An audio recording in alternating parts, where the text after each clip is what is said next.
perhaps the most important thing I do as a coach is to help my clients refocus on the things they already know are important. Just a few days ago, I was talking to a leader who's facing a really complex problem. They need to influence someone, and it hasn't been going well. And so I asked them, what do you think you should be doing to move the situation forward? And they started rattling off a great list of things. All right, gosh, I need to be asking more questions. I need to slow down and be more planful about how I approach the situation. I need to get people involved in these ways. And they got done and asked me, great, what else should I be doing? What did I leave off the list? And I had nothing else to add. They already had a great list. They knew exactly what it is they needed to do. And I'll just say, from my experience coaching leaders, that's a pretty common experience. Most people know what they need to be doing, but they're not doing it. There's a disconnect between my thoughts and my beliefs and my actions. Why is that? Well, as Samuel Johnson says, he's our spark for today. He says, most people need to be reminded more often than they need to be instructed.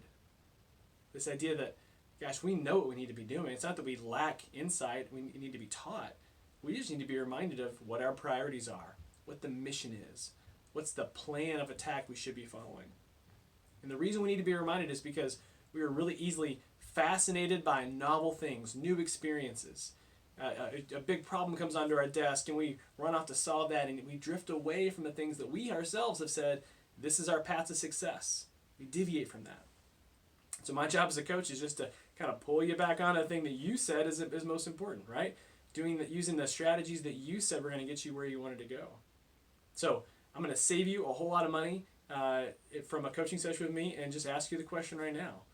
What's the priority that you know you should be focusing on that you're not, that you've lost sight of, that you need to be reminded of? Take some time and write that down, right? Maybe it's a business strategy. Maybe it's just a practice, a discipline in your personal life, in your marriage, in your family, whatever it is. What's the thing that you have said is still a priority, but your calendar doesn't really show that because you're not giving it the time or the energy you need. Your accounts don't show it because you're not spending on it the way you need to be spending on it. Ask yourself that question and then start doing it. Start acting on those things that you need to be reminded of. If you do, I guarantee you're going to make much more progress on those big, important priorities for yourself, and you're just going to be a more grounded, anchored person. I hope this idea is helpful for you. If it is, subscribe to my YouTube channel. Share it with friends and family that you think could benefit from refocusing on those most important priorities.